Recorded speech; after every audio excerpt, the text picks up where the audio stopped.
this has been happening to anyone else this month, but everywhere I go in November where there are writers, there is one thing that everyone is talking about, and that is NaNoWriMo. Whether I'm going to in-person events or if I'm just talking to writers on Twitter or on YouTube, everyone's talking about NaNoWriMo, and that's awesome. I love NaNoWriMo, and I participated before, but I am not participating this year. I am even hosting 8 write-ins this month. Most of them have already been done, but I have a couple more coming up, including 2 on trains. I talked to a lot of people who are doing NaNoWriMo. A lot of people are doing NaNoWriMo for the first time, and also a lot of people are just kind of discovering NaNoWriMo, but aren't really sure what it is. So I am not doing NaNoWriMo because there are several different things going on in my life that are just preventing me from having the time to do so. I am revising a book that I need to send to my agent soon, and so that is taking up all of my writing time, but also I'm the managing director for Pitch Wars this year, and I'm also mentoring someone this year, even though I didn't originally plan to, because we had a mentor who dropped out. And so me and Lee Marr, who is my former co-mentor, we decided to take on those manuscripts, those submissions, and mentor someone so no one would miss out due to the mentor stepping down. I also launched Pub Talk Live, and I'm really trying to grow that. And so that's a lot of my creative focus this month. However, I do have some tips from people out there who are doing NaNoWriMo, especially the people who are struggling with NaNoWriMo and feeling like they're not really hitting their targets and they're not really staying on track. So the first thing I want to say is I've seen a lot of NaNoWriMo advice out there that is kind of prescriptive, and I feel like a lot of people are suffering right now because they say, oh, this person that I admire or this person that I like the way they write, they do it this certain way and I'm not able to do it that way, so they feel down on themselves. And I just wanted to say that just because something works for someone, even someone you like and respect, it doesn't mean that it has to work for you, and if it doesn't work for you, that you're a failure.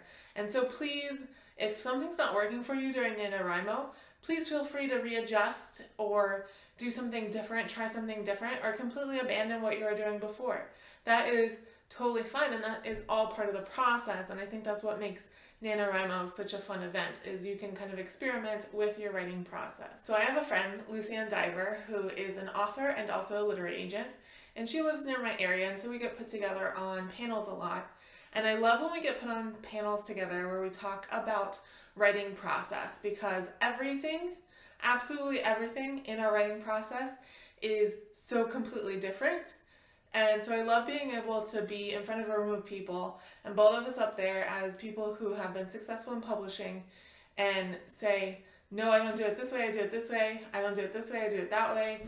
And I just think it's really valuable for people to see that your process can be wildly different from someone else's, and you can still be successful, and you can still finish a book. So I just wanted to provide 4 pieces of NaNoWriMo advice for those people who may be struggling. And the first one is use the process that works for you. And you may not even know what that process is yet. And so please feel free to experiment with as many different methods as you can find. I know there are a lot of people posting on YouTube about the method that they use to write a book. And if you find that one's not working for you, that's fine. Go find another one. Or you may be able to invent some of your own. My second piece of advice is if you crave community and you are trying to make new writing friends, please take advantage of NaNoWriMo this month to do that, because it is a great place to make new friends. I have made friends via NaNoWriMo that I have kept for years and years. So whether it's in-person write-ins or online, NaNoWriMo is a great place to make friends that are going to continue to motivate you even after November 30th. I have friends that I made through NaNoWriMo that I still talk to and I still depend on for writing advice and support and companionship. And so I just think it's a great opportunity to make friends if that is something that you're looking to do.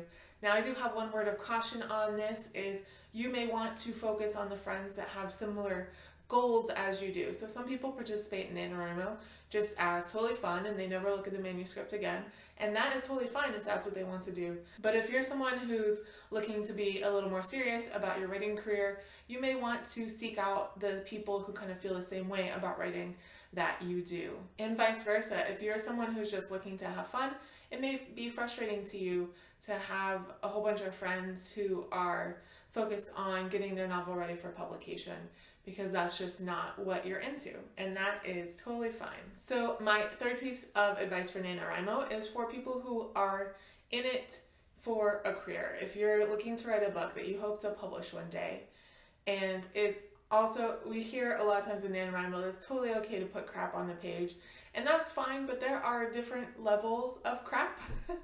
And so if you find that the pace is interfering with your ability to write something that you're going to be able to revise and make publishable one day, it is totally fine to slow down and meet your goals, because an arbitrary goal of 50,000 words can be really motivating, but if it doesn't work for what you want to do, it's totally fine to let it go. And my fourth piece of advice, it is never too late to finish NaNoWriMo. I remember a couple years ago I was doing NaNoWriMo and I had fallen way behind, and I got dared by someone to finish with 3 days left. And I had 16,000 words left to hit 50,000 words.